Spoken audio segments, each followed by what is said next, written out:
Good afternoon and welcome to the Cato Institute. My name is Tim Lynch and I'm the director of Cato's Project on Criminal Justice. Today we have two gentlemen from the right side of the political spectrum that are going to be debating the question of whether civil liberties are at risk in the war on terror, or more precisely, the war that we're involved in against the Al-Qaeda terrorist network. Before I introduce our first debater, I would like to take just a minute or two to lay something of a foundation for this afternoon's discussion. But before I do that, I want to ask those of you with cell phones to please double check them and to make sure that they are turned off as a courtesy to our speakers.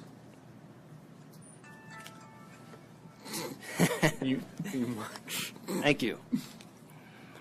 Over the past 5 years, there have been more than a few controversies with respect to civil liberties and the Bill of Rights. We don't have enough time today to get them all covered adequately, but I'm going to mention just a few so that we can keep the big picture perspective in mind as we get into some of them here in the debate. First, of course, shortly after 9/11, we had the Patriot Act and the expansion of the use in national security letters. We had the Total Information Awareness Program that was put forward by Admiral John Poindexter. There was the establishment of the Guantanamo Bay prison facility, and later the revelations about secret CIA black sites and the leaking of the torture memos. This summer, we're going to see trials before military tribunals instead of trials in civilian courts, proceedings that we haven't seen since the end of World War II. And then there's the National Security Agency and its surveillance of telephone conversations, telephone records, and surveillance of email. And finally, well, this list isn't exhaustive, but one other important one that needs to be mentioned is the enemy combatant controversy, where we've had Americans locked up in military brigs and deprived of access to civilian lawyers, and the claim that's made that they can't even have access to the civilian court system by use of the great writ of habeas corpus. This is the Jose Padilla controversy and Yasser Hamdi, the enemy combatant controversy. Now, Attorney General Alberto Gonzales has been one of the key players in proposing these policies, and he, of course, has been under fire lately on Capitol Hill. One of the claims that's made by the Democrats is that he's not independent enough. He's not willing to say no to the president. Well, I think that could be true, but I suspect that it's the other way around. President Bush is not a lawyer. I do not see him as a President Nixon type. He seems to be more aloof from the legal and policy details like President Reagan was, which makes him very dependent upon the legal experts that are around him. And I think the problem has been that Alberto Gonzales and Vice President Cheney have given the president terrible advice, not just in the national security area, but in other areas as well. We shouldn't forget that they talked Bush into signing the McCain-Feingold bill into law. Even while he was simultaneously signing it into law, they had him put out an official signing statement where the president acknowledged that the bill was unconstitutional. So I think he's just been getting terrible legal advice across the board. And my colleague here at Cato, Gene Healy, and I lay out the details in this report that we released last year from Cato. It's called Power Surge, the Constitutional Record of George W. Bush. Now, since I'm the moderator, I thought I should get my perspective out on the table, or at least out on the lectern right away at the outset by way of full disclosure. But enough from me. Let's turn now to our experts and see what they have to say. The format for our debate this afternoon is going to be very straightforward. Each speaker is going to have 20 minutes to make their initial presentation. Then we're going to have a very brief second round of 5 minutes where they will have an opportunity to respond to what the other person has said. We'll then take questions from you all for about 10 to 15 minutes before we adjourn for lunch upstairs in the Cato Winter Garden. Bruce Fein will speak first, and then I will introduce Andrew McCarthy when it is his turn to speak. Bruce Fein is well qualified to debate today's topic. He has been a fixture on the Washington legal scene for more than 20 years. He served in a number of senior posts in the Justice Department during the Reagan administration. Since then, in addition to his private practice, he's a very prolific writer. He's published dozens and dozens of articles in the scholarly journals, in the op-eds of the leading newspapers, and in the political opinion magazines. He also has a regular column locally here in the Washington Times. Mr. Fein is frequently invited to testify before Congress on constitutional and other legal issues. And a few months ago, he launched an important new project called the American Freedom Agenda. And the purpose of this project is to restore the Constitution's checks and balances with federal legislation, and also to bring constitutional grievances to the attention, to bring them out into the political campaign so that journalists and voters can understand where the candidates stand on these various civil liberties issues. So would you please welcome our first speaker, Mr. Bruce Fein.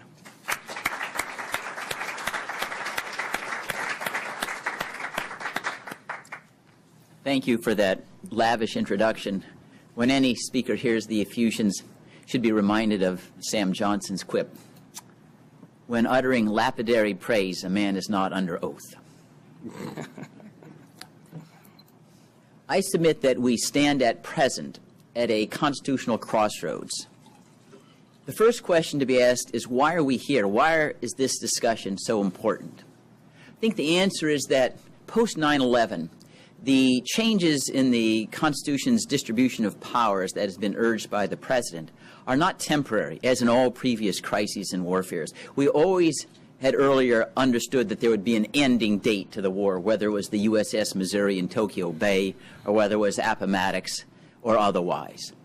But there is no defining endpoint to the so-called war against international terrorism. No one has even conceived of a standard by which a president would stand up and say, there's no risk that anywhere in the world is there a terrorist who wants to kill an American in a terrorist attack.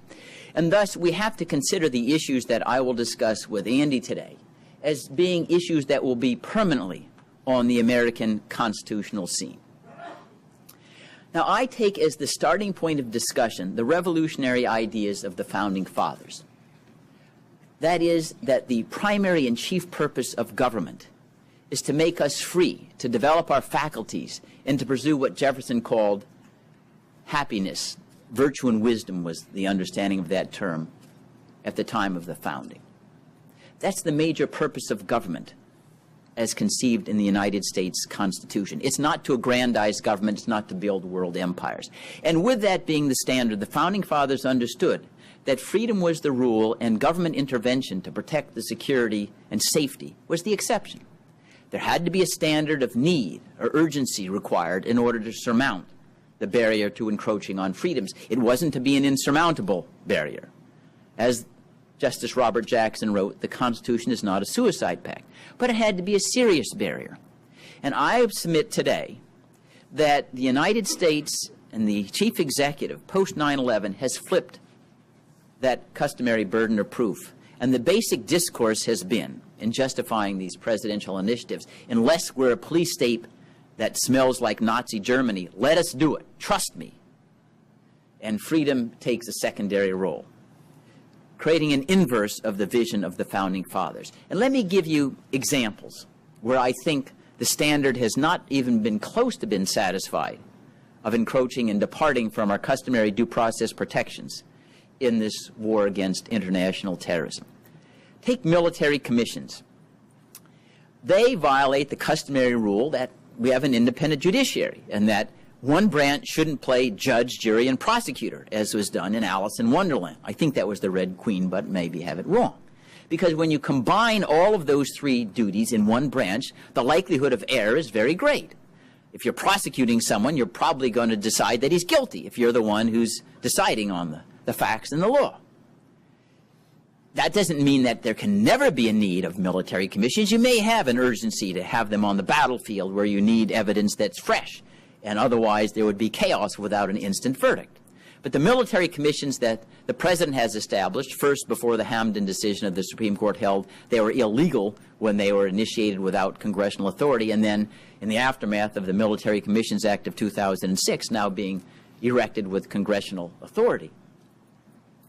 There has never been a showing that these grievous departures from due process are needed in order to get convictions of people involved in war crimes. For example, providing material assistance to a terrorist organization. And he tried these cases when he was the U.S. attorney. They're tried right at present. Jose Padilla is basically tried for the same offense that David Hicks was tried for before a military commission. But he's being tried in the civilian court, where there's opportunity for cross-examination. You have a separation of the prosecution function and the jury function and the judging function. The military commissions have been used, say, once in 6 years. How urgent were they? Once in 6 years? And compared to the sentence that David Hicks received, 9 months, the civilian counterpart of Mr. Hicks was American Taliban John Walker Lynn. He received 20 years imprisonment, and this was a federal civilian court. So I say this is an example, I think, of the president seeing that politically it was optically useful to say we're tough on terrorism, we're creating these military commissions, even though they're not utilized, and then trying to criticize or assail detractors of what was done as being weak on the war against terrorism. Let's move to another area. And this is the idea that we need extraordinary renditions in order to prosecute the war successfully. Now, what are extraordinary renditions? This consists of the government of the United States saying that we have authority to kidnap anybody we see abroad that we suspect is al-Qaeda or criminal, throw them into a secret prison, interrogate them in whatever way we wish, coercion, torture, otherwise, dump them out in the hinterlands of Albania, all outside of the law. All outside of the law. Think of what that standard means for you and me. Suppose we're sitting outside the Louvre in Paris, and Vladimir Putin thinks that we said a few sympathetic notes about the Chechens. He sends maybe his old KGB, I think the new name is the Federal Security Services, but I could be wrong, Andy probably correct me, kidnaps us, sends us to Belarus to be in a dungeon there. He says, well, what's the standard of legality of this? President Bush. Where's the showing that we couldn't, in these circumstances, if we had someone who, say, was the equivalent of Adolf Eichmann or Carlos the Jackal, if you need to kidnap people because they're in jurisdictions that don't comply with the rule of law, you take them back for a trial and offer them with due process. Adolf Eichmann was tried.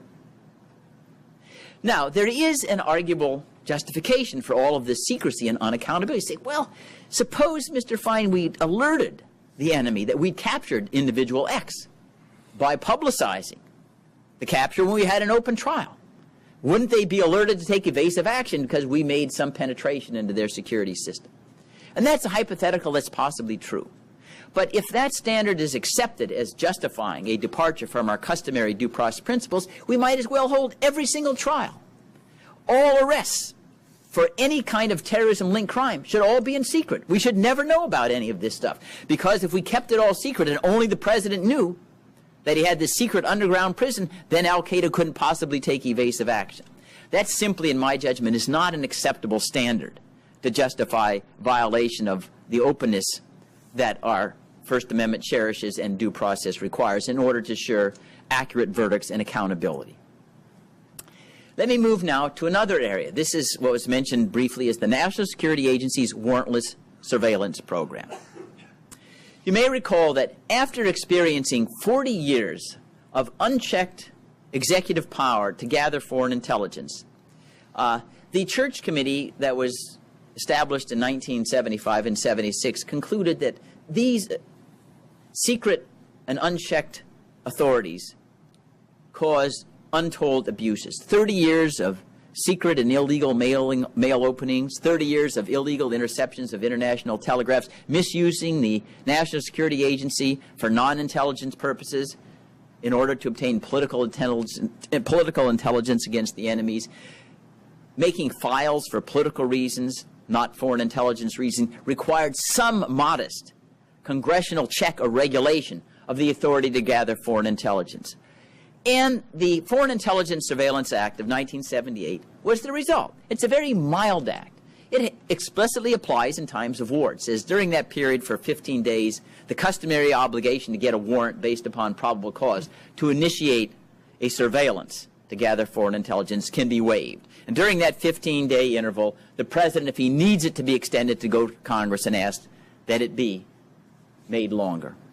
There are also provisions for emergency initiations of electronic surveillance in times where life could be threatened or you need the information immediately to frustrate a terrorist attack. It initially was 24 hours, now it's 72 hours. It may be extended in revisions of the Act to 72 hours. That's one of the ideas. But the key to the Foreign Intelligence Surveillance Act, that when the president was going to target an American on American soil to gather foreign intelligence under the belief that the U.S. citizen was acting as an agent of a foreign power or somehow in complicity with international terrorism, he had to go to a judge, an independent judge, and convince them that there was serious reason to believe some implication in terrorism was occurring. And that justified this encroachment on privacy. Now, why do we care about that? Why should we care that there should be restraints upon the president's ability to go search and seize any conversation he wants, enter your homes as he wants? After all, if the president can search everywhere, break and enter our homes, get all of our emails, all of our telecommunications conversations, then aren't we safer? Because the more information you have, the greater likelihood sometime, someplace, we'll stumble upon some information relevant to thwarting terrorism. And certainly there's something to that idea. If you have a police state, you can get more information. If you threw everybody in prison, none of them is going to commit a crime. And we'd stop, there'd be no threat of terrorism in the United States if we were all in prisons. But the whole idea of a free society is that we make judgments about relative degrees of risks we take as a community in order to have freedom, not live in jails. That's why we had FISA and the Fourth Amendment. Now, the president, nonetheless, in the aftermath of 9/11, did not go to Congress and suggest that FISA was unworkable and needed amendment. He just said, I'm not going to comply with FISA, at least from what the public testimony suggests. That is, the public testimony corroborates the idea that interceptions were made that otherwise would be governed by FISA, but without any of its regulations and controls. We could ask, again, what was the need for flouting a federal law directly and flagrantly, which has continued to be flouted to this very day? Where was the evidence that the administration came up with and said, Mr. Fein or Mr. Member of Congress, if we comply with this warrant requirement, we will not get the intelligence we need to frustrate Al-Qaeda? Remember, they had a background that they could have worked with in presenting examples of how many years? 1978 to 2001. That's what, 23 years they could have said, well, at least in these cases, it won't work. We'll lose the opportunity to prevent another 9/11. Nowhere. And indeed, the 9/11 Commission report, which is oftentimes held up as the gold standard of saying what we needed to do prospectively to forestall a second edition, nowhere says FISA was terrible, it didn't operate appropriately, you need to amend it in order to fight terrorism. It was just the president saying, well, it looks good, we're gathering more intelligence, and anybody who can criticize this will be weak on terrorism. And the president resorted to misrepresentations in order to sell this package to the American people. His signature hypothetical, you may recall, was as follows. Suppose Al-Qaeda's calling into the United States. An American picks up the phone. Do you want us to stop listening? And most people would say no. And that's the correct answer. And you know what? That call, when you're targeting Al-Qaeda abroad, is not covered by FISA.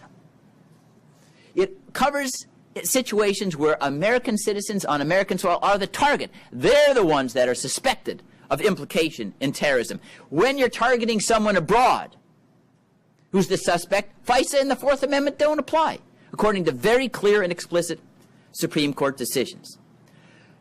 So again, we come back to a situation where we have resorted to this extraordinary method of gathering intelligence outside of any judicial control or regulation as stipulated by Congress without any showing of need or justification. Now, you could imagine if there was a great success story in obtaining intelligence that frustrated a terrorist attack because of the violation of FISA, it would be leaked to the front pages of the New York Times, the Washington Post, Wall Street Journal instantly. Remember, Scooter Libby was pretty good at leaking information, and Karl Rove, to the newspapers when it came to discrediting Mr. Joseph Wilson with regard to the effort by the Iraqis to purchase uranium in Niger. So they would know how to do this. But have we read this anyplace? No. No indication that this extraordinary measure, which I concede might be required in some circumstances, was needed. Let me go to the fourth situation, which I think, again, shows this pattern of extraordinary departures from our customary legal regime without any showing of need. This is the suspension of habeas corpus. What was this great writ all about? It emerged at the time of Magna Carta, where King John had the habit of throwing his political opponents into dungeons on his say-so alone. Maybe it was the antecedent of the letters de cachette that Louis XVI resorted to send people to the Bastille. He, however, ended up in a worse position than King John, who only had to negotiate the Magna Carta. King Louis ended up at the guillotine. The idea of habeas corpus is fundamental because it suggests when you have an executive detention, there ought to be an obligation for the individual detained to get an independent judicial assessment about whether the detention is legal. Remember, habeas doesn't create a single right. It just says you ought to have a judge examine the legality of your detention. Nothing shocking about that. It's one of the few rights that was enshrined in the Constitution itself without any Bill of Rights needed to amend the initial document.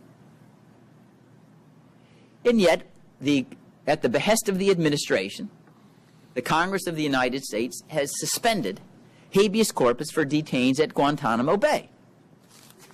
Now, the Constitution acknowledges two situations where the suspension is proper: in times of invasion or insurrection or rebellion, neither of which obtains here. What is the great fear of permitting someone on Guantanamo Bay to file a writ of habeas corpus? And the judge say, Your Honor, I think I'm being held here illegally. I'm not an enemy combatant. I've not had involvement in active hostilities against the United States. All I want is a fair hearing. Now, if there were a track record that showed that habeas resulted in springing to freedom all these terrible criminals, maybe you'd be worried about the process. It wasn't accurate enough about identifying true terrorists or true criminals. But there was no compilation of such a record. Indeed, before the suspension, we had habeas corpus extended to Guantanamo Bay pursuant to a Supreme Court ruling called Rousel and Bush. And with the writ available, there wasn't any imminent danger showing that, Osama bin Laden himself will be freed because of the great burdens placed upon the government to show someone being detained is there illegally. Now, I would have less qualms about the detention program without habeas corpus if we're dealing with members of the Third Reich, people who are openly and notoriously captured by the United States on a battlefield and placed there.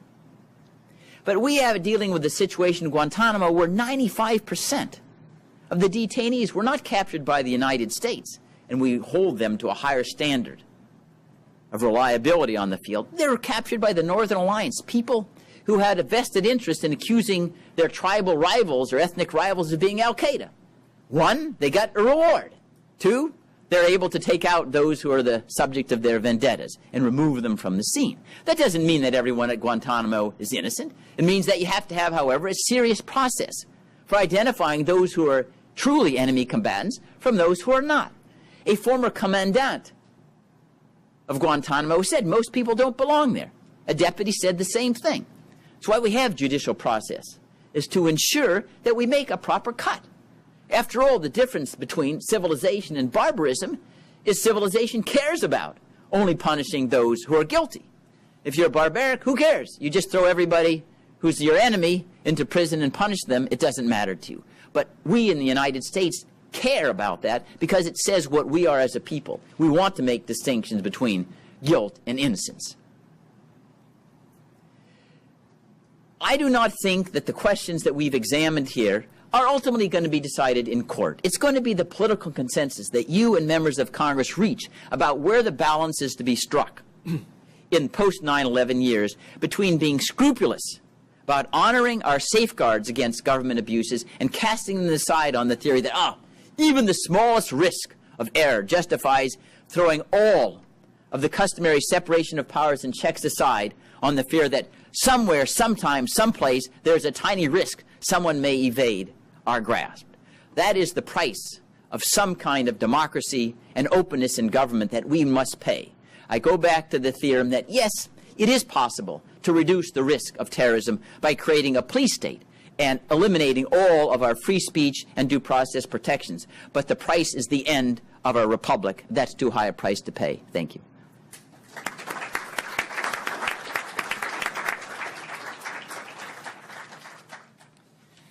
Thanks, Bruce. Our second speaker, Andrew McCarthy, is also well qualified to address today's topic. For 18 years, he served as a federal prosecutor in New York City, and his most important case involved the 1993 bombing of the World Trade Center. He prosecuted Sheikh Omar Abdel Rahman and 11 other individuals for the 1993 attack and for another plot to bomb landmarks in New York City.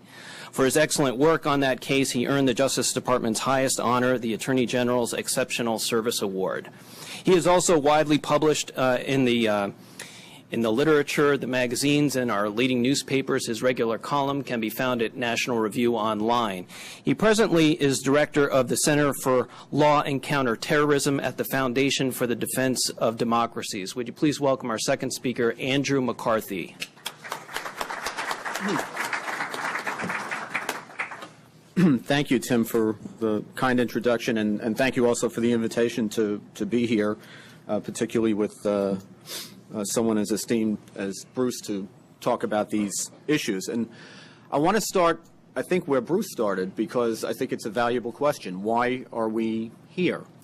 And I think what we've glossed over is the reason why we're here is what happened before 9/11, and that's a history that doesn't take all that long to retrace. But between the 8 years from the time when the World Trade Center was first bombed until it was ultimately destroyed, we now know a few things on the basis of not only the results of the prosecutions that took place in that era, but as a result of the investigations that have been done into what's been called intelligence failure since 9/11. Two things we know. One, we know that during that 8-year period, the United States was struck again and again, on an average of about once a year, in attacks that became more audacious over time. The Trade Center bombing, later plot on New York City landmarks, which was happily thwarted because we were lucky enough to have a human intelligence, an informant inside. Plot to take out U.S. airliners over the Pacific, the Khobar Towers bombing, the 1998 destruction of our embassies in Kenya and Tanzania, the 2000 attack on the USS Cole, and finally 9/11. We know not only that the country was being attacked again and again by a wartime belligerent. We may not have been at war, but they certainly were, and they told us that again and again. But we also know that the ranks of the enemy were growing larger. There's a lot of dispute among quote-unquote experts about how robust a movement al-Qaeda actually is and whether we should count members or affiliates and the like. But the one thing there is consensus on is that the enemy was getting larger and larger and more emboldened in that 8-year period. During that time, the criminal justice system in the United States was not only the point of the counterterrorist spear, it was the entire spear. The counterterrorist strategy of the United States was prosecution in the criminal justice system, with all of the attendant protections and due process protections that Bruce spoke about. And what we now know about that experiment is the following. In what I believe were about 9 trials, most of them were in the office I was privileged to work in, the U.S. Attorney's Office in the Southern District of New York. About 6 major and 3 somewhat less substantial prosecutions, all that took place in that 8-year period, at a time when the enemy was growing both larger and more audacious. We managed to take out exactly 29 terrorists. 29. And for the most part, that 29, with maybe a handful of exceptions, were about the lowest ranking players that existed in the jihadist network that carried out all of these attacks. Now, we can take away from that the fact that the system worked in the sense that with respect to all of the people who were charged, they were all successfully prosecuted and ultimately convicted and sentenced. So as a matter of due process, perhaps that holds up as a shining example. But as a national security strategy, it's a disaster. It was basically an invitation to be hit again and again, and as a result, of course, we were hit again and again. And here I have to take issue with a second major premise Bruce's, which is that he says the main purpose of the federal government is to allow us to be free. I actually think that glosses over the key element. The main purpose of the federal government, the main job of the federal government, certainly the President of the United States, is to make us safe so that we can enjoy our freedom. That's the highest responsibility of government, the security of the governed. It's up to us to actuate our freedom, but the government's job is to make it possible, and making it possible means making it safe. And that, I think, is what this debate in the main is about. I actually am a little bit surprised because the thing I turn out to, I think, disagree with Bruce the most about is not what I anticipated disagreeing with him the most about. I think that we could probably arrive at some agreement about, separation of powers and the fact that the president does have this separate reservoir of power. I want to talk about that a little bit, but I thought that would be our main dispute, and I really don't think it turns out to be. What does turn out to be our main dispute is I think he is conflating something that is very, very importantly different, and that is that there is, and there has always been, a major difference in the way that our law regards the American body politic and the area of the world that is external to the American body politic. Bruce talked about due process. He mentioned it a number of times. And, look, I'm a lawyer. I love being a lawyer, and I very much am proud of the fact of having been able to participate in those cases in the 90s. But due process is the process that is due. I mean, that sounds trite, but that is what due process is. And what is due process within our body politic has never, ever been regarded as being the same as what we owe to the rest of the world. Bruce, I guess, started out talking about military commissions as if they were a great aberration. What's an aberration is actually having unlawful enemy combatants in wartime have access to the courts of the United States. The United States has taken in its history over 2 million prisoners of war. There has never, until this war, and until, in fact, very recently in this war, been systematic access to the courts of the United States for people who have been captured in wartime. Now, Bruce says, and I think this is absolutely correct, that this war is a different kind of war, and the enemy that we face is a different kind of enemy. There is a vast difference, and the nature of the beast here is that there always will be a question because you're not dealing with people who are in uniform carrying their weapons openly.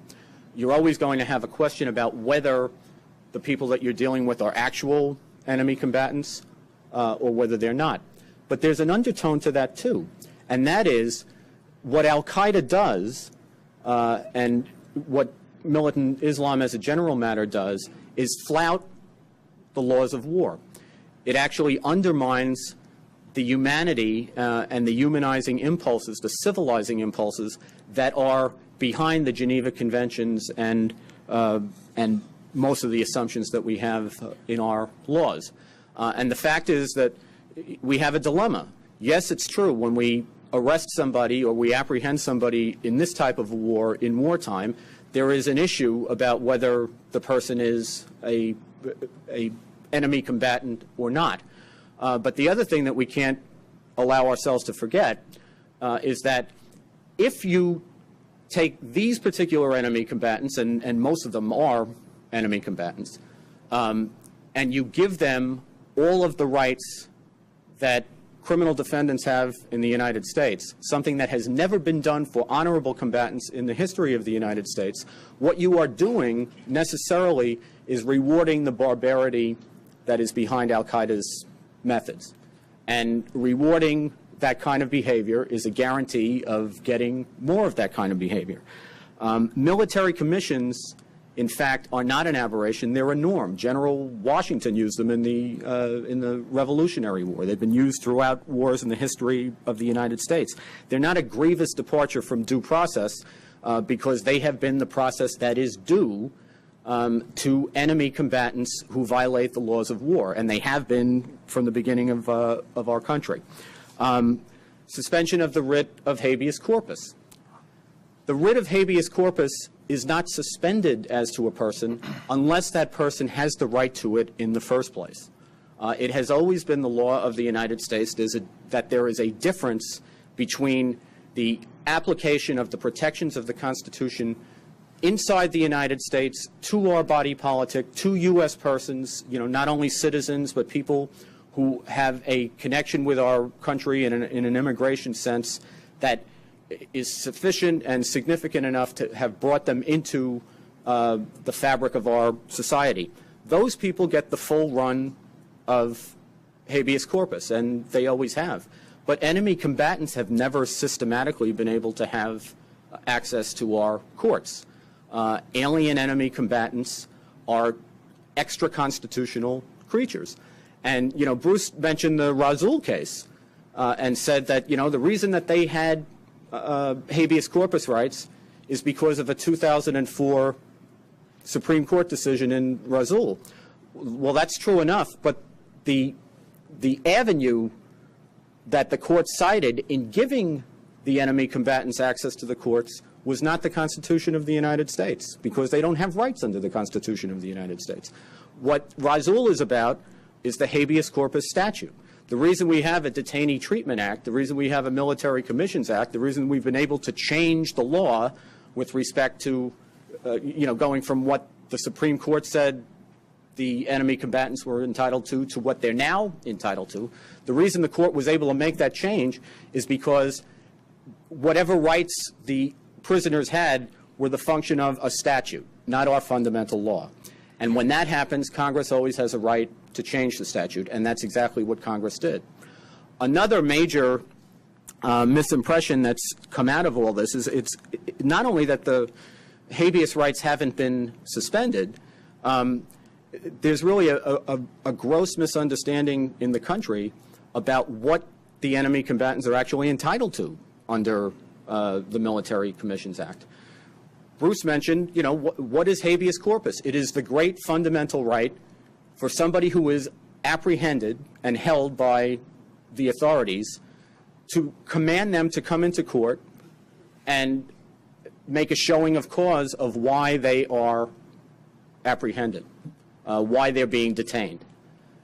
That, they may not call it habeas corpus, but that precisely is what the alien enemy combatants get under the Detainee Treatment Act and under the way it's been refined in the Military Commissions Act. Yes, the military proceedings will have to go forward. Each detainee is entitled to a combatant status review tribunal to make whatever claims he can make against his capture. I don't want to pretend that that's the type of model of due process that Bruce talked about before.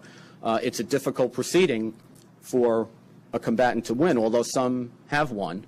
But it should be a difficult proceeding because warfare is, in essence, an executive branch function. And there's nothing that says that a court, rather than the executive branch, is a better source of authority for us to rely on in terms of who should be held and who should not be held in wartime. But each combatant does get a CSRT, a Combatant Status Review Tribunal, to challenge his detention. Each combatant who is charged and tried in a military commission also will end up having a right to appeal not only through the military system, but ultimately to the United States courts. So the detentions get appealed and the military commissions get appealed. Now, one big complaint about that is, well, they have to go through the whole military system before they'll ever get to the United States Court of Appeals for the D.C. Circuit, which is where these cases will ultimately end up. But, if they were state prisoners in the United States, they would have to go through the entire process of the state. They'd have to exhaust all of their state remedies before they'd get the federal door open to them. And I would respectfully suggest that there's no reason that we should be giving alien enemy combatants in wartime a shorter route to the federal courthouse than we give our own citizens who are prisoners of the 50 states. What happens when they get finally to the D.C. Circuit?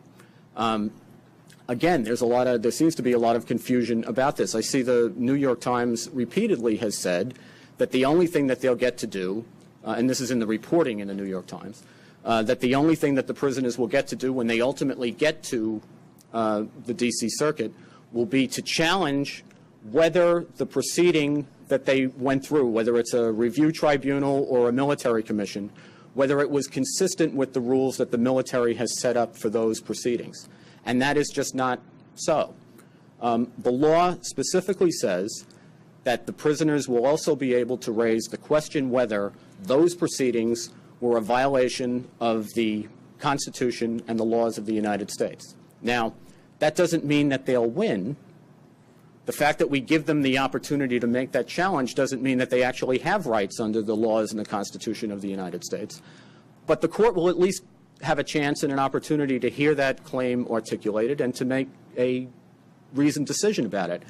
And I would suggest, on the basis of how the Supreme Court has treated the combatant cases and how the other lower federal courts who've dealt with them have treated those cases, that we can expect that the courts will look very closely and very carefully at what the combatants claim. And if they make a decent case that their rights have been violated, that'll be grounds for, if not condemnation, at least reversal. So I do think that it's very, the complaint about the process that is being given to the alien combatants, the enemy combatants in Guantanamo Bay, is greatly overstated. Bruce mentioned renditions. I really don't want to argue much about renditions because I'm not a big fan of renditions either.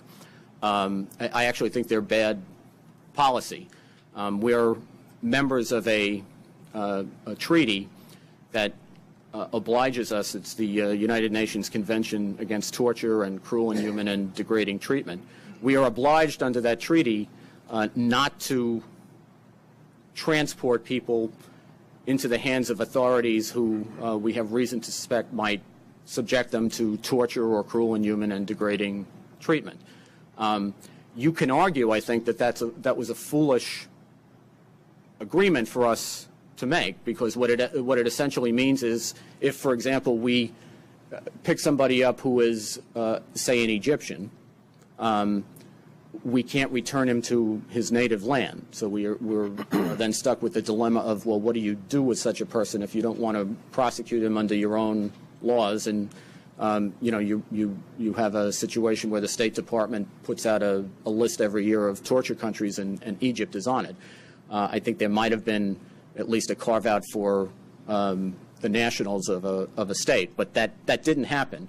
And I think the reason that we're very hesitant to sign treaties, as we should be, is that when we sign them, they're serious business, and we should take our obligations solemnly.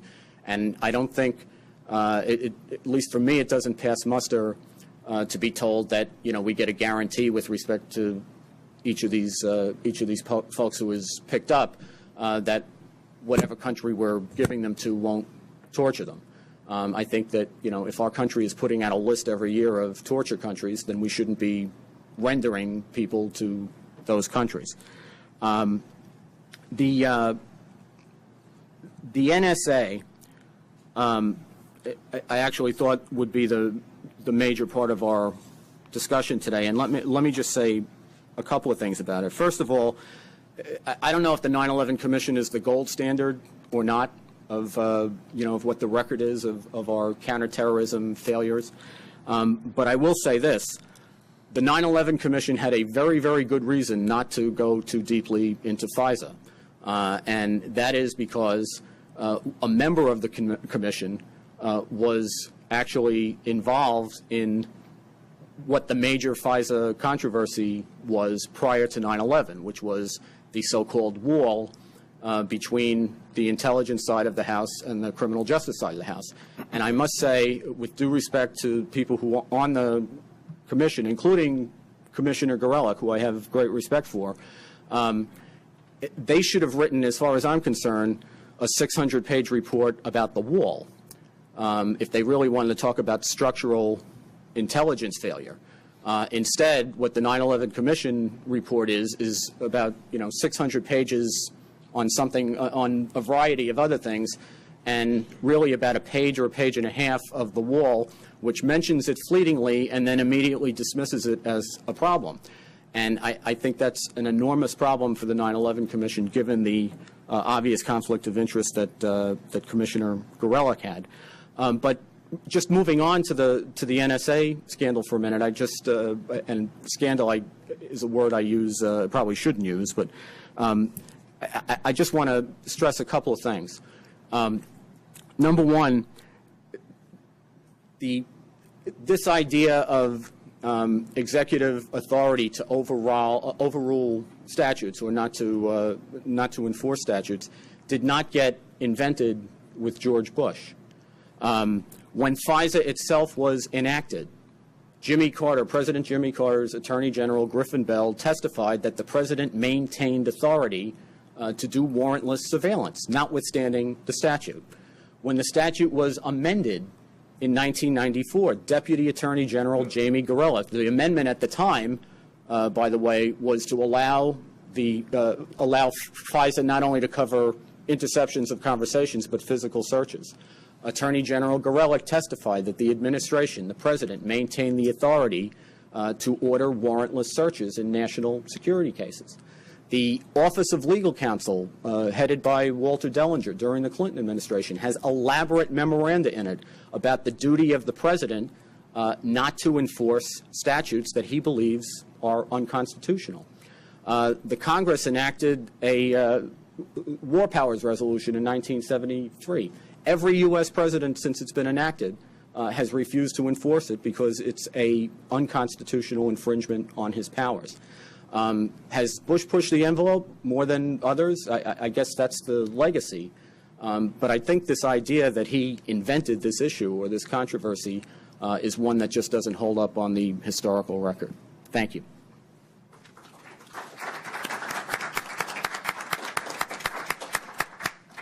Okay, we're going to have a brief second round. Bruce, five minutes. Either way.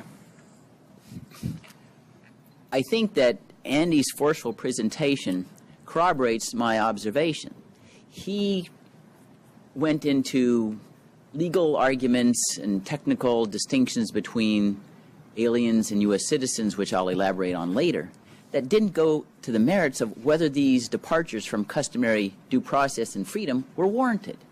Notice that he didn't try to cite a single instance where if you applied regular habeas corpus, you applied FISA, that suddenly it would handicap the executive in an improper way in fighting against terrorism. It was just, well, the Attorney General had reserved the right to claim the statute was unconstitutional in 1978, and maybe it was overreaching. But he didn't go into saying, and this is how the statute applies, and it just didn't work, Bruce. That is what is most worrisome to me, and I think it's the greatest danger to our civil liberties in post-9/11 world. This argument, well, we don't have to think about whether the customary processes work. It's just we can assume 9/11 created a new, brave new world, and freedoms now are automatically depreciated because we have this horror of seeing all those buildings burning by that savage attack on 9/11.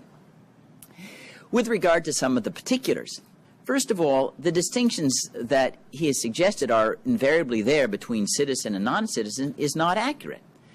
The president has claimed and asserted the authority to identify persons as illegal enemy combatants if they're U.S. citizens. That was the famous Hamdi case, or Jose Padilla. They're U.S. citizens who customarily should enjoy all of the rights of U.S. citizens, including a right to habeas corpus. Moreover, let's think about that distinction when it comes to the National Security Agency's warrantless surveillance program. As I explained, it doesn't apply when you're targeting an alien abroad. Its application and what the administration is seeking to evade is an obligation to get a warrant when it's a U.S. citizen standing on American soil and he's or she is the suspect of the wrongdoing. That has direct application right in the United States. Let's then go to the issue of Guantanamo Bay, where the detainees are being held. Now, if you ask Fidel Castro who has sovereignty over Guantanamo Bay, I think he'd tell you the United States does. For all intents and purposes, it should be viewed as the equivalent of United States sovereign territory. Why? Because we make all the decisions there. We have a perpetual lease there. Nobody goes there without our permission. We run the law there. It seems to me highly artificial and technical to suggest that somehow Guantanamo Bay should be viewed as though it was in Germany or in Europe. That's simply a distortion of the facts on the ground. I want to go back to a situation where I think we can draw direct parallels to what the administration is conceding is workable in the domestic sphere and then suddenly changes the rules of the game in some other sphere for, I think, political optics. Two instances. The National Security Agency's warrantless surveillance program. What the Attorney General has testified to is if you have al-Qaeda smuggle into the United States, you have Osama bin Laden talking to a colleague in the United States, we don't do the warrantless surveillance program. If it's a domestic-to-domestic call, no matter who's doing the calling, we go through FISA. Now, you could think in terms of time sensitivity. If it's a domestic-to-domestic call, that's where you would think the urgency of flouting FISA and gutting, even with a standard of not even reasonable suspicion, to capture that call is greatest. And yet, the administration says we don't use the National Security Agency's warrantless program there. We go through FISA. That's sufficient. Well, it seems then quite odd to suggest that somehow FISA can't work if the call isn't domestic to domestic, it's to domestic to international. Now let's go to the Military Commission's jurisdiction. The same offense that was tried before the Military Commission, allegedly on the basis of what Andy is saying, this great need that during wartime due process is different because the danger is so much greater. The same offense, giving material assistance to a terrorist organization, training in a terrorist training camp, was charged against David Hicks before the Military Commission. That's being tried right now in a federal civilian court against Jose Padilla. Well, why is one in the civilian court, and that's good enough, and the other one's in Military Commission? There ought to be an explanation for that discrepant treatment. And then the last point I want to make, and this relates to the general theories that are propounded by this administration, which are quite alarming. And that's the theory of a worldwide military battlefield. And I've had debates with the proponents, including John Yoo, and the argument is this. Since Osama and al-Qaeda want to kill us everywhere, all of the world is a battlefield where military weapons and military tactics are appropriate. Thus, in the United States, when Jose Padilla landed at O'Hare Airport and we suspected he was al-Qaeda, we could have shot a rocket at him and destroyed the entire airport because this is wartime. Everywhere in the United States is wartime. We are sitting in a combat zone right now because al-Qaeda wants to kill us, and therefore the military can come in and shoot any of us that they think is al-Qaeda. That clearly has application directly in the United States, and I think it suggests that the debate we're having is far more than whether we, maybe in an act of, that goes beyond historical tradition, applies due process or customary guarantees against government abuses in this post-9/11 atmosphere. Thanks. Okay, Andrew, 5 minutes. Okay, thank you. Are these procedures warranted that we're now using? I actually thought I did cover that at the beginning. I thought it was obvious enough, but let me spell it out a little better. We tried it the other way for a number of years, and it didn't work. Now, that doesn't mean that I think the President gets a blank check. The President doesn't get a blank check. But we did try to fight the war on terror as a criminal justice matter, and it led to disastrous consequences. If you want to get down to chapter and verse, Osama bin Laden, the head of al-Qaeda, has been under indictment in this country since June of 1998. That's before the embassy bombings, before the Cole, and before 9/11. Continuing to add counts to the indictment each time something went boom and people died did not appear to deter him in any meaningful way. One small incident. In the Blind Sheikh case, complying with the law of the Second Circuit, I was directed to supply the defense in the trial with a list of all unindicted co-conspirators in the case, which is designed to help defense counsel prepare for trial. That list was handed over with all the appropriate bells and whistles about don't disclose, can't disseminate, only useful for trial preparation. And it was nonetheless handed right from one of the defendants in our case to an al-Qaeda operative named Ali Muhammad, and ultimately delivered to bin Laden himself in Sudan, where al-Qaeda went to school on it, which you would expect it to do. co-conspirator list is a very valuable piece of information to have. It tells you everybody who is on the government's radar screen but hasn't yet been charged with something. It alerts you to the places where you may be compromised in terms of informants and wiretaps. That is the kind of thing that can't be policed if you're going to handle these cases as criminal justice matters. You will, in effect, be handing over intelligence to the enemy even as you fight the enemy in war. The last point I want to make, and I actually think that Bruce and I are more or less in agreement about this, even though we somewhat come out in a different place. But this essentially is a political issue, not a legal issue.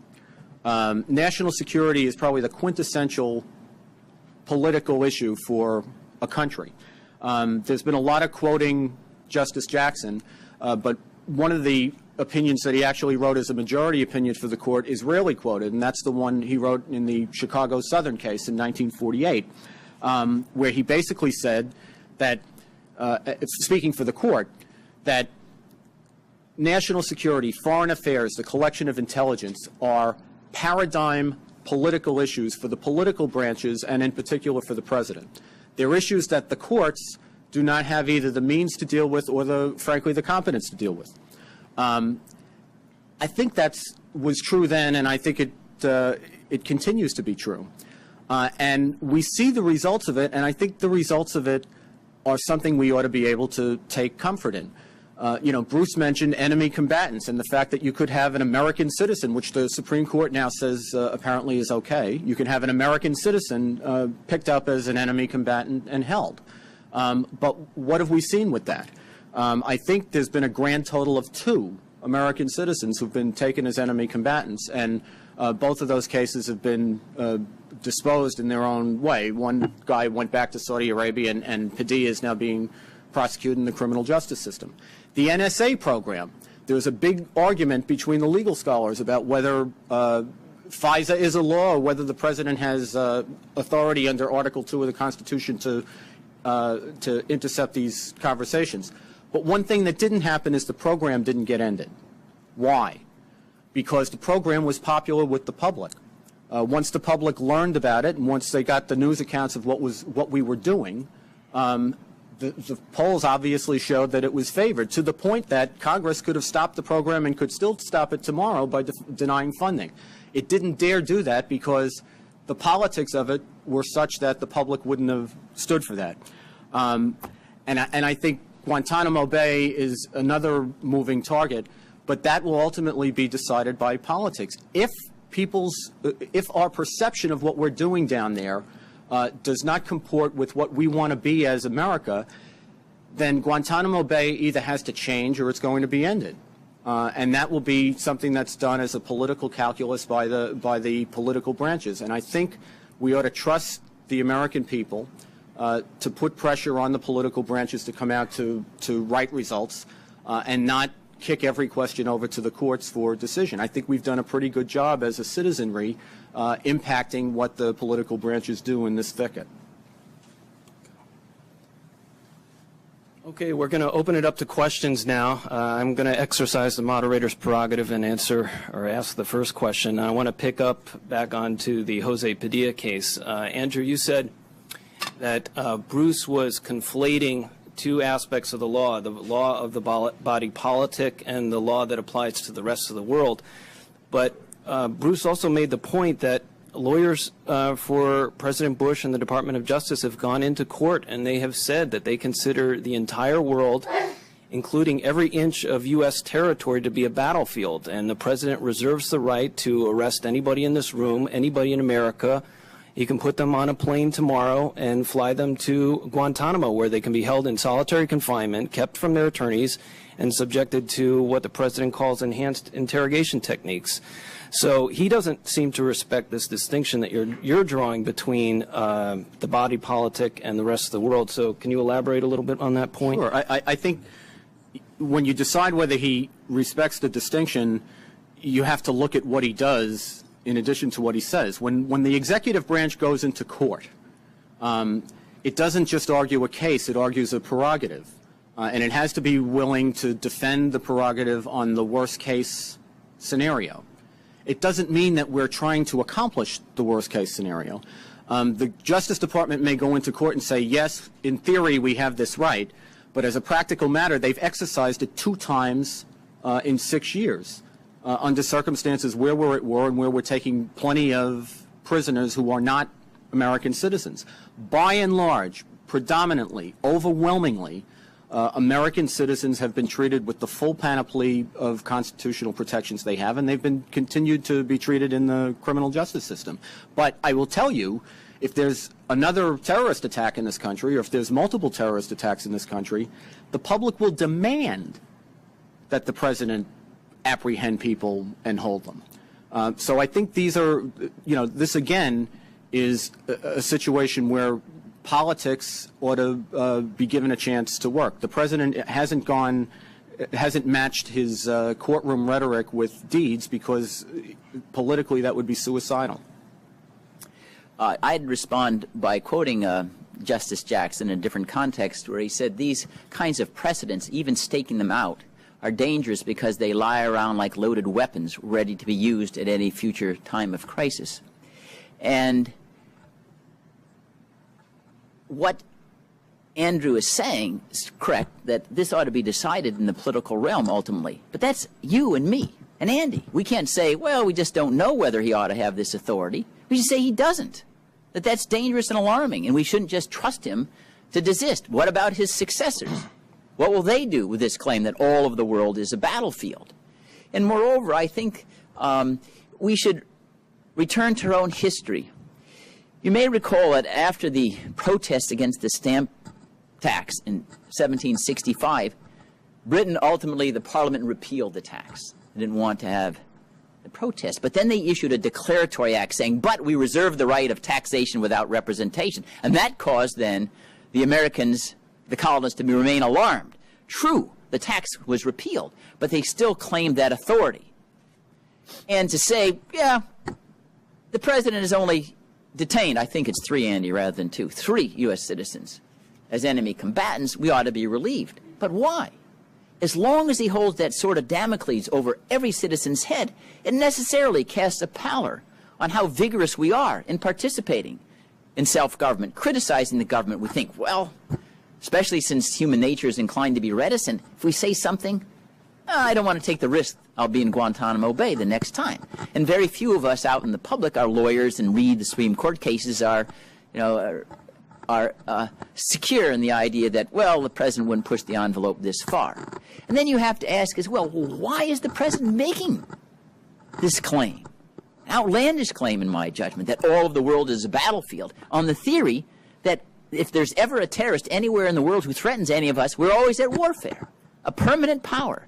And that seems to me ought to be repudiated by us. And I would hope Andrew would be one in the political realm to say, Mr. President, you ought to withdraw that claim. Could I respond to that? Why don't you come back to it? Sure. Okay. We'll have another opportunity. All right, let's open this up a little bit. I have 3 requests. When I call on you, please wait for our microphone to arrive so that everybody can hear your question. Then please identify yourself and any affiliation that you may have, and please keep your questions brief so that we can get to as many people as possible. Right here? Right. My name is Helen Anderson. I find this subject so depressing. I have been under military surveillance most of my life. I just don't know what to do about it. I cannot get legal assistance. It is just an awful case. And I wanted to mention that back in the 70s, the ACLU had a slogan, if you do not watch your civil liberties, they will go away. My question is, do you think that they have gone away? Okay. Anybody want to comment on that? I wasn't able to hear all of what you said. The ACLU said, if you're what? If you don't watch your liberties, they'll erode. Well, that's if you read on many of the monuments and buildings in the Capitol. Vigilance is eternal vigilance is the price of liberty. Of course we've got to fight and keep them. Remember what Ben Franklin said in emerging from the Constitutional Convention when an elderly lady asked him whether we got a republic or a monarchy. He says, a republic if you can keep it, Democracy is not self-executing. If we don't fight for these day to day, whether in court or out of court, they will evaporate. Rights in the United States that have been enshrined in the Constitution have not been honored for a century because people didn't stand up and fight for them. And just think about those long years of Jim Crow. You had the equal protection of the law, you had 15th Amendment. They meant nothing because people didn't stand up and fight. Okay, down here. Raise your hand higher so that he can see you. Yeah. Hi. I understand that there is a political check against. Please identify yourself. I'm Harrison Suarez, and I am from the ACLU, National Capital Area branch. So I understand that there is a political check against the president's authority to extradite citizens to Guantanamo Bay. But it seems to me that there's also a constitutional check in the Fourth Amendment, and that the Milligan case, which asserted that you have to try citizens in the civil courts when they're open, are constitutional and legal checks against this power. Can you elaborate on where that mentality originated and where the precedent originated for the Hamdi and Padilla cases? You know, I think there, it's obviously changed over time, and you know, one critique of the Hamdi case I actually agreed with was that if you were a purist, Scalia and Justice Stevens, I thought, actually had the better of the academic argument with respect to the American citizen. And I think, in terms of procedural regularity and even substantive regularity, it would be better if Congress, when it did an authorization for the use of military force, also defined a suspension of the writ of habeas corpus, so that we had, you know, a settled definition of people, if you could come up with that, who actually could be apprehended. But, you know, look, what I think the law ought to be is sort of irrelevant. The court has now said in Hamdi that this is a power that the president has. Again, I think that, and I'd say this generally in response to the last question as well. It's true that we have to be concerned about these issues, and it's true that we ought to fight for our liberty, and it's something that can evaporate if we don't fight for it. But I also think people ought to take a step back and say the trajectory of civil liberties is very progressive in this country. If you go back and think about what we're fighting about now, and you go back to the Alien and Sedition Acts, you go back to habeas corpus during the Civil War, the Espionage Act prosecutions in the 20th century, particularly in World War I and World War II, the Japanese internment, the things that we're arguing about now are not unimportant things, but those abuses or transgressions of civil liberties are no longer something I think that is even politically possible. And I think that's something that people ought to be able to take comfort in. Yes, we're fighting over very serious things, but the trajectory of what we're fighting over and the bounds of it is something I think that civil libertarians in particular should take some comfort in. I would just make this observation. It's different this time because previously, Alien and Sedition Act, the wars were going to end. We know this war will never end in the sense that political discourse treats a war against terrorism. So these are not temporary. The second thing is we just don't know the extent of the abuses, certainly with regard to the treatment of detainees in Eastern Europe in secret prisons. Take the one case that at least has some surface, Maher Arar. He was the Syrian Canadian who was dispatched to Syria where he was tortured. He came back. The Canadians have exonerated him, paid him hundreds of thousands of dollars in damages. Can you say a little bit more? Where was he apprehended? Well, he was taken by the United States, apparently at the behest of the Canadians when he was, I believe, Andy, you can correct me, I think it was at Kennedy Airport, and deported to Syria. That's the Eastern District of New York, so my people had nothing to do with that. And Syria, and he alleged that he was tortured in Syria, ultimately held several years, and then returned to Canada, where the Canadians ultimately exonerated him of any implication in terrorism. He has brought suit in the United States claiming damages for constitutional violations, which have been dismissed based upon the state secrets privilege. But this man's life has been traumatized, if not terrorized, through a misapplication of due process. We don't know how many other incidents are out there. It may be that we're starting certainly at a higher plane of civil liberties because of statutes like FISA, which the president claims is unconstitutional, and other Supreme Court rulings. But that doesn't mean that we must, if we want to protect our freedoms, continue to fight and denounce any encroachment. James Madison, we ought to be alarmed at the first encroachment on any of our civil liberties, not waiting till we're at the precipice. Okay, on the aisle there. Stanley Kober with the Cato Institute. This idea that the president has this power, but he hasn't abused it, to my mind, directly challenges the sentiment of the Declaration of Independence that we all have inalienable rights. George Washington elaborated on this in his famous letter to the Hebrew congregation of Newport, Rhode Island. He said, "It is no longer by the indulgence of the government that you enjoy your fundamental liberties." He was talking about religious liberty, but that would apply to these liberties as well. To say that the president has this power but has not abused it is to say, in effect, that these rights are not inalienable, that we have them by the indulgence of the president, and we should be grateful that we have such a gracious president. No? I really don't think so. I think that if you were the official who had to decide what position the United States was going to take in court about what the reservoir, what the parameters of the president's Article 2 authority are here, you'd have to take the following things into account. Number one, is all the world a battlefield? Well, the enemy has struck in 4 or 5 different continents and now has struck inside the mainland of the United States and has repeatedly warned that it intends to do so again. It's trying night and day to do that. We have no idea where we might be hit next. I hope we don't get hit, but we could get hit any place. Number one. Number two, let's say we did get hit. Or let's say, there was an invasion, whether it's, this particular enemy or a more capable enemy. If an American town got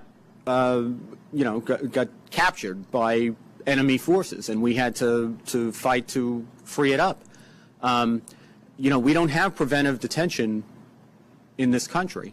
But can it be that under circumstances where, part of our territory was at risk, and nobody could deny that part of our territory was at risk, that the president, as commander-in-chief conducting military operations, couldn't apprehend people who were reasonably suspected to be in allegiance with the enemy, that he couldn't do wiretapping absent permission from a court under those circumstances? I think that's preposterous. Now, I hope to God that those types of circumstances never happen, but it would be foolish to say that they couldn't happen, and that if you're defining what your ultimate rights are, or what your ultimate powers are, that you can't take them into account. I believe the President of the United States has all of the power of the United States to repel any threat that is an actual threat to the United States, particularly from an outside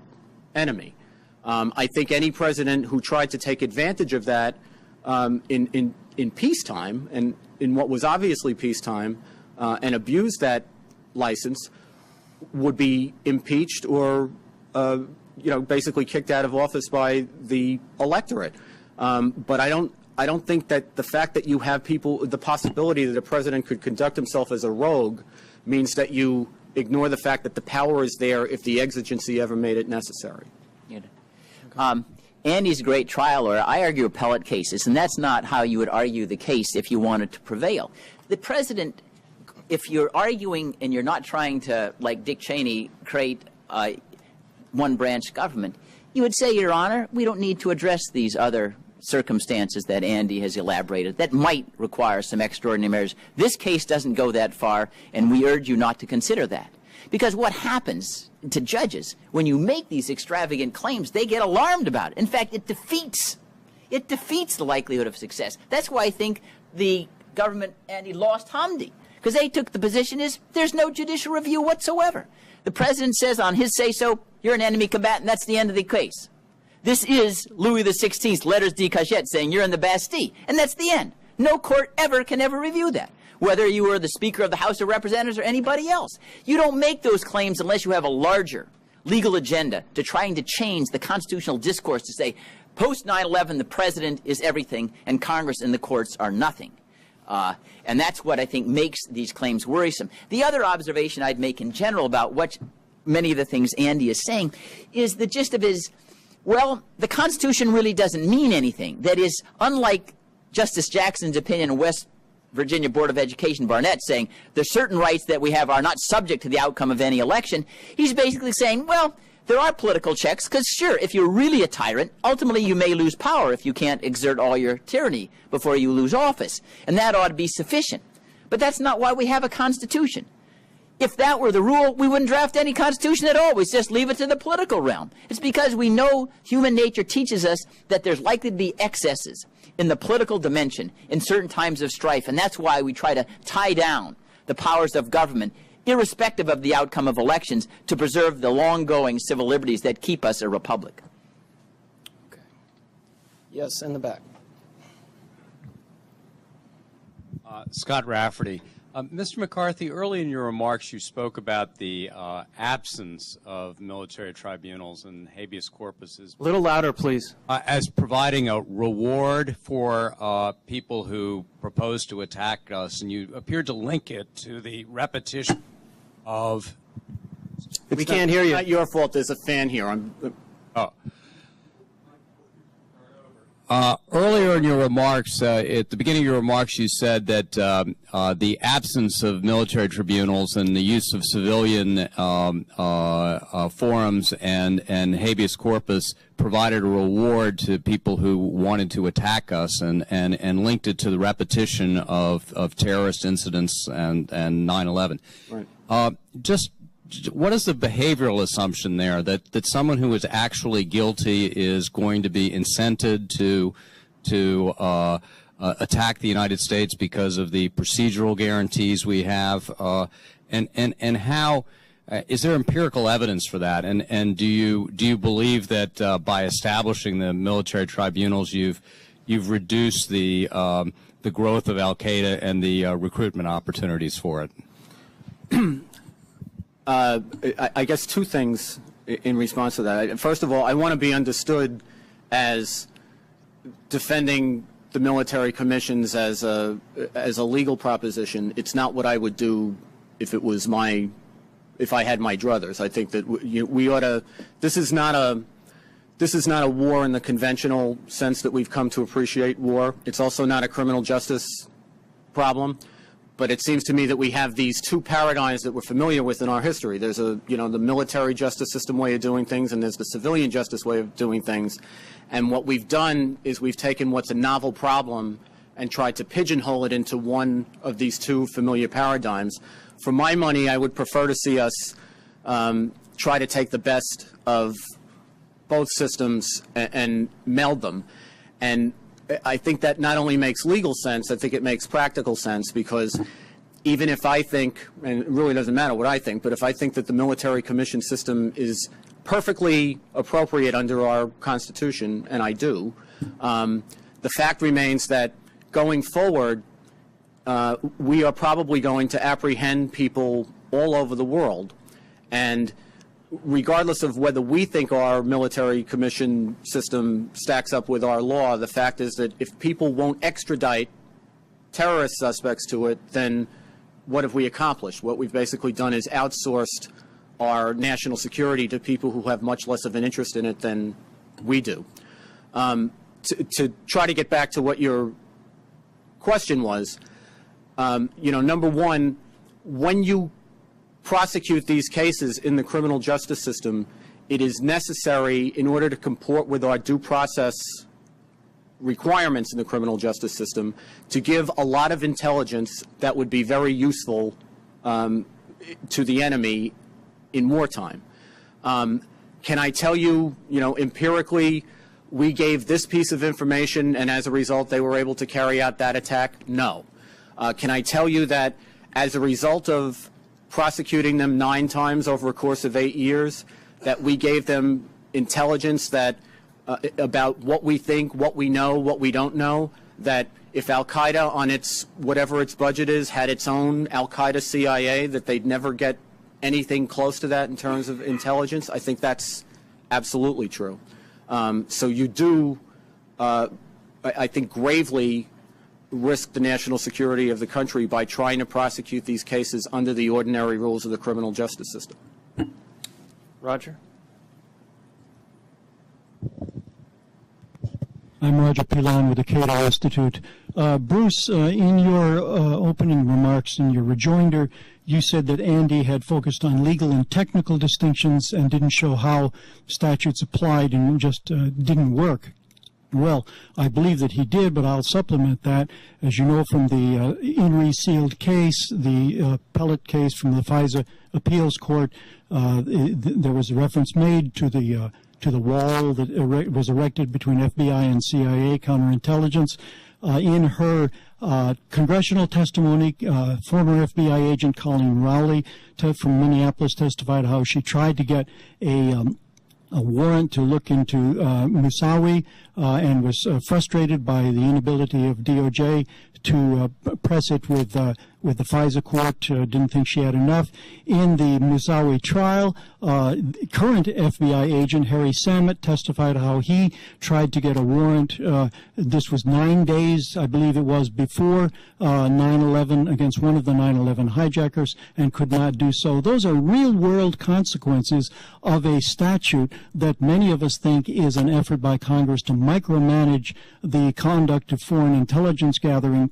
And indeed, it's not any accident, I submit, that Congress has not revisited the FISA statute because, for one thing, they would no sooner than revise it than the technical changes in telecommunications might make it obsolete, as the current FISA statute is obsolete. This is one example of the attempt to micromanage by Congress in an area that, in my judgment, is part of the Article 2 power of the executive. I think the question is largely counterfactual. First of all, as the Commission found, it wasn't FISA that was flawed. It was being misapplied by those who didn't apply the language and law properly. Secondly, FISA has been amended 6 times since 9/11. And indeed, specifically the issue you raised of the wall, that specifically was addressed and torn down by change in the language of the statute. In fact, it was just moments after 9/11 happened with the Patriot Act that accomplished that. So I think that you're simply misdescribing history. Okay, we have time for one more question. Yes, sir.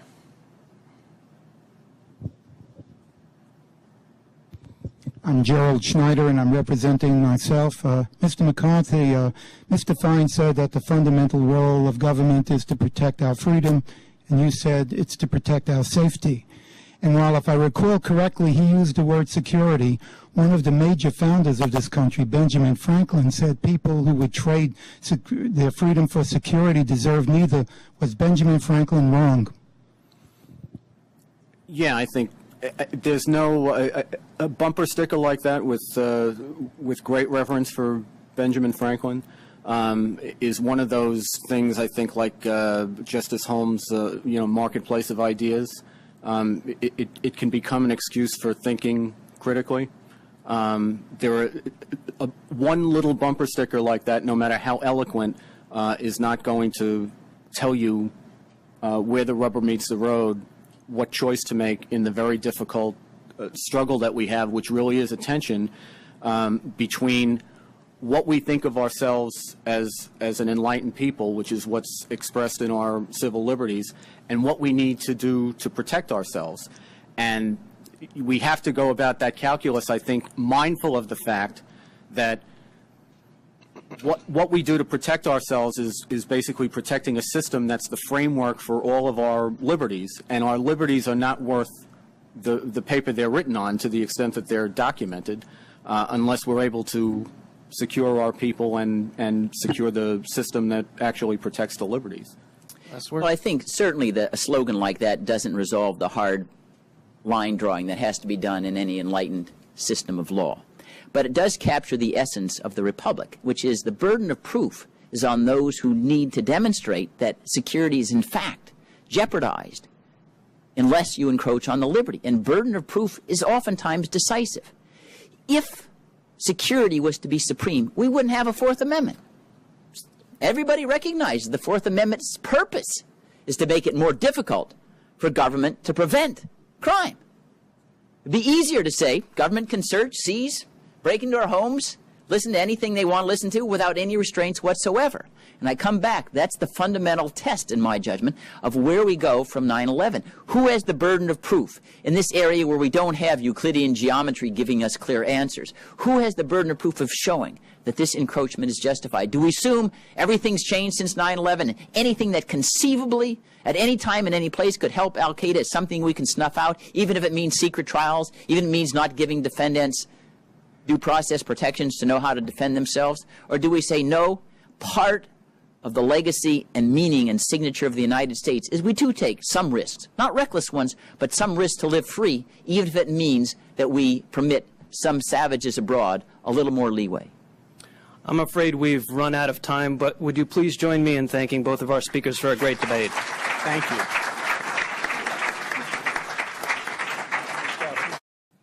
Good afternoon, and welcome to the Cato Institute. My name is Tim Lynch, and I'm the director of Cato's Project on Criminal Justice. Today we have two gentlemen from the right side of the political spectrum that are going to be debating the question of whether civil liberties are at risk in the war on terror, or more precisely, the war that we're involved in against the al-Qaeda terrorist network. Before I introduce our first debater, I would like to take just a minute or two to lay something of a foundation for this afternoon's discussion. But before I do that, I want to ask those of you with cell phones to please double check them and to make sure that they are turned off as a courtesy to our speakers.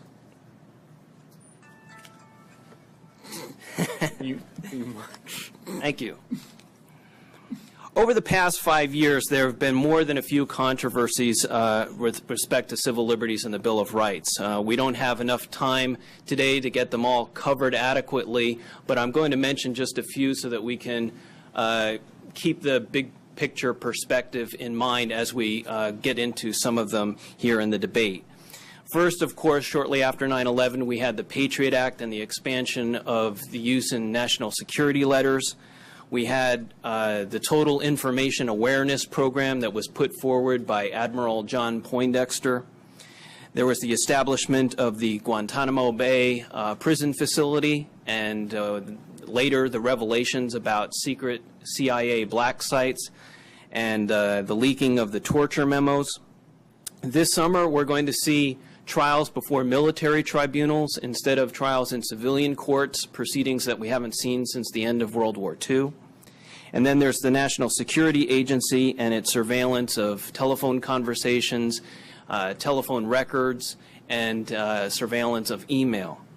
And finally, let's turn now to our experts and see what they have to say. The format for our debate this afternoon is going to be very straightforward. Each speaker is going to have 20 minutes to make their initial presentation. Then we're going to have a very brief second round of 5 minutes where they will have an opportunity to respond to what the other person has said. We'll then take questions from you all for about 10 to 15 minutes before we adjourn for lunch upstairs in the Cato Winter Garden. Bruce Fein will speak first, and then I will introduce Andrew McCarthy when it is his turn to speak. Bruce Fein is well qualified to debate today's topic. He has been a fixture on the Washington legal scene for more than 20 years. He served in a number of senior posts in the Justice Department during the Reagan administration.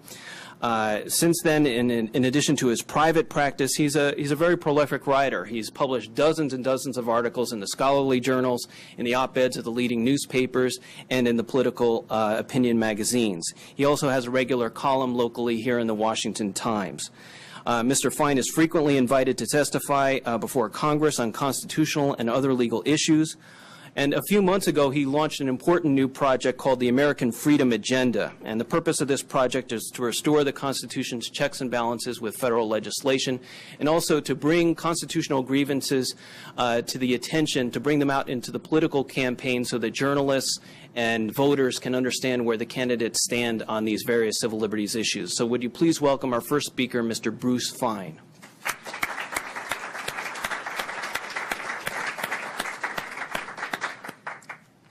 Thank you for that lavish introduction. When any speaker hears the effusions, should be reminded of Sam Johnson's quip.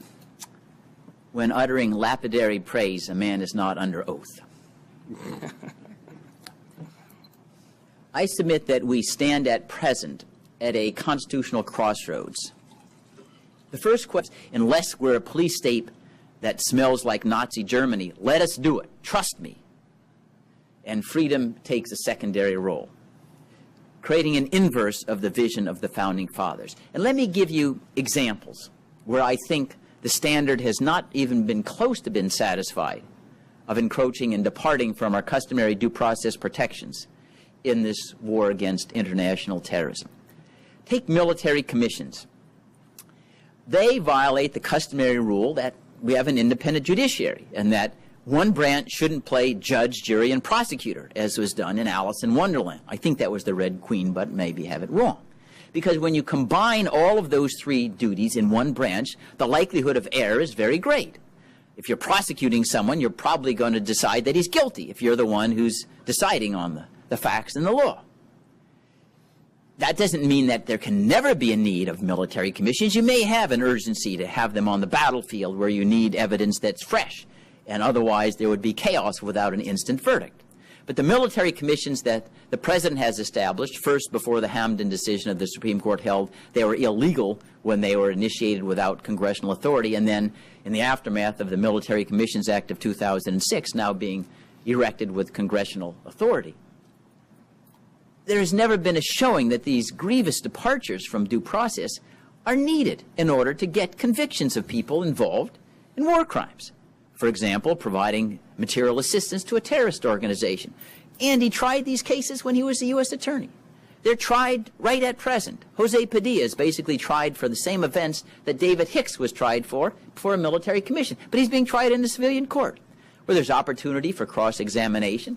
You have a separation of the prosecution function and the jury function and the judging function. The military commissions have been used, say, once in 6 years. How urgent were they? Once in 6 years. The question to be asked is, why are we here? Why is this discussion so important?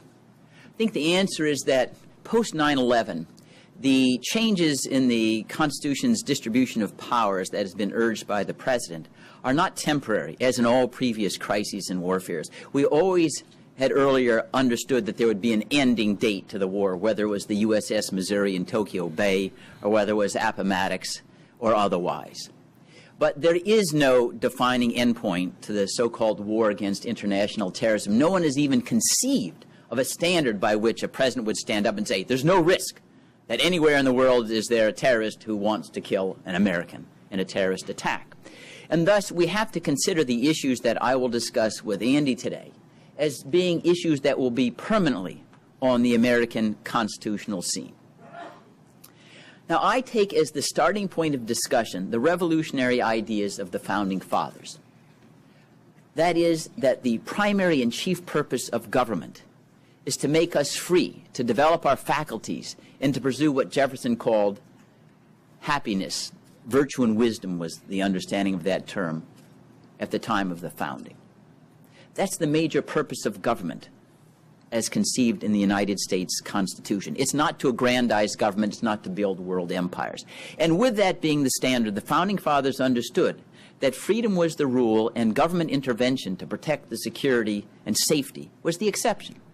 There had to be a standard of need or urgency required in order to surmount the barrier to encroaching on freedoms. It wasn't to be an insurmountable barrier. As Justice Robert Jackson wrote, the Constitution is not a suicide pact, but it had to be a serious barrier.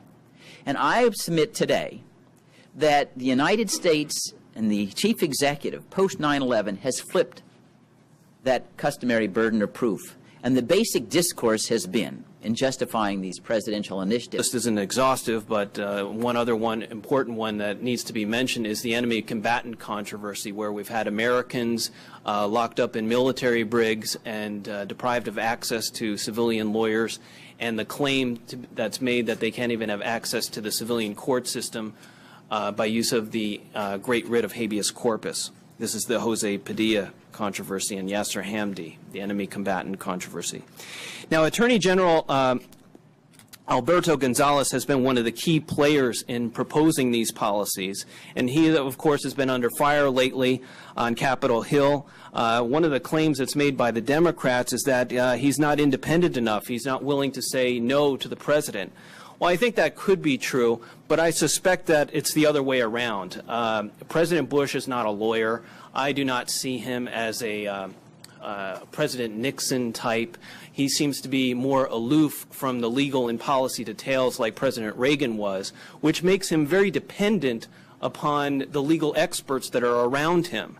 And I think the problem has been that Alberto Gonzales and Vice President Cheney have given the president terrible advice, not just in the national security area, but in other areas as well. We shouldn't forget that they talked Bush into signing the McCain-Feingold bill into law.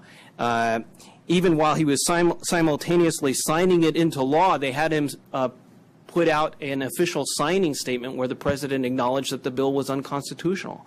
So I think he's just been getting terrible legal advice across the board. And my colleague here at Cato, Gene Healy, and I lay out the details in this report that we released last year from Cato. It's called Power Surge, the Constitutional Record of George W. Bush. Now, since I'm the moderator, I thought I should get my perspective out on the table, or at least out on the lectern right away at the outset by way of full disclosure. But enough from me. Let's